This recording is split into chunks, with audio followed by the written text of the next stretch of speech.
It was 8 weeks ago today that Yankee pitcher Cory Lidle lost his life when his small plane smashed into a building on the Upper East Side. Tonight, Mary Murphy has the story of an elderly couple stranded in the building until they took matters into their own hands. Mary joins us now. All right, thank you, Jim and Heidi. Jean and Lila Weisberger are back in their apartment on East 72nd Street, but they don't feel totally secure. They say they were forgotten in the chaos of October 11th when emergency teams thought they may be responding to a terrorist attack instead of an accident.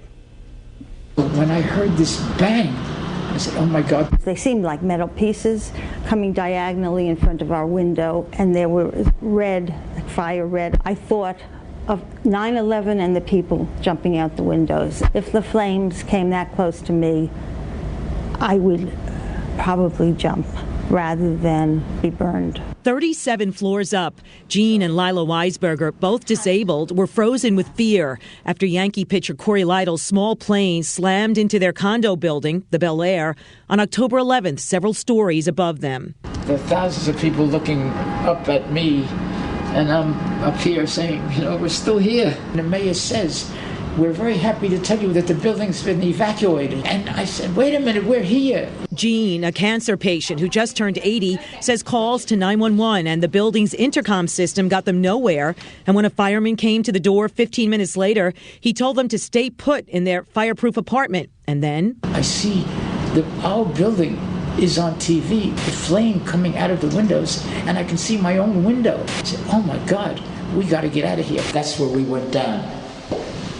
Floor after floor after floor. I have 2 rods, steel rods in my back that I've had for about 10 years now after I had cancer surgery.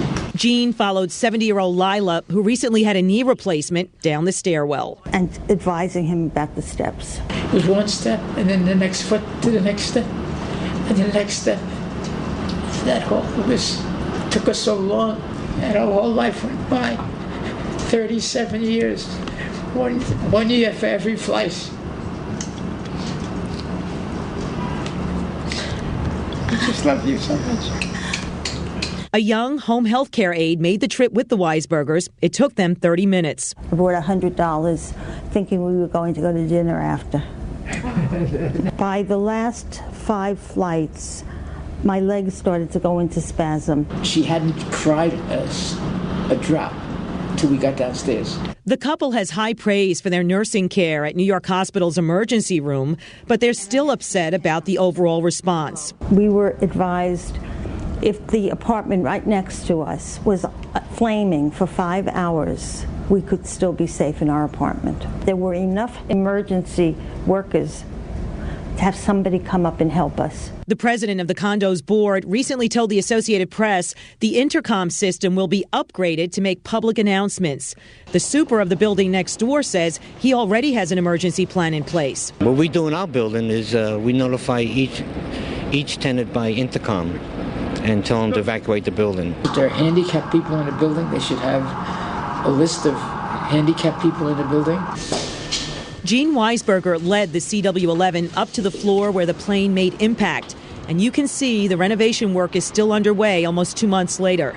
70 of the building's 130 apartments sustained fire or water damage. But she did it. Jean, a travel writer, is planning a trip to Sicily now.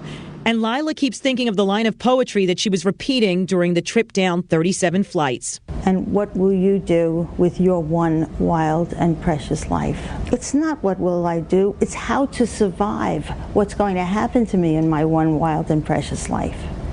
And what I'm going to do is take the next step. And she did. The building has passed a structural inspection, and most residents are back home in time for the holidays, including mystery writer Carol Higgins Clark, who returned to her apartment this past week. If you would like to see this story again, please log on to cw11.com/factfinders. Jim and Heidi. One of the real untold stories of that drama. Until now. Very, very special couple. Thank you, Mary.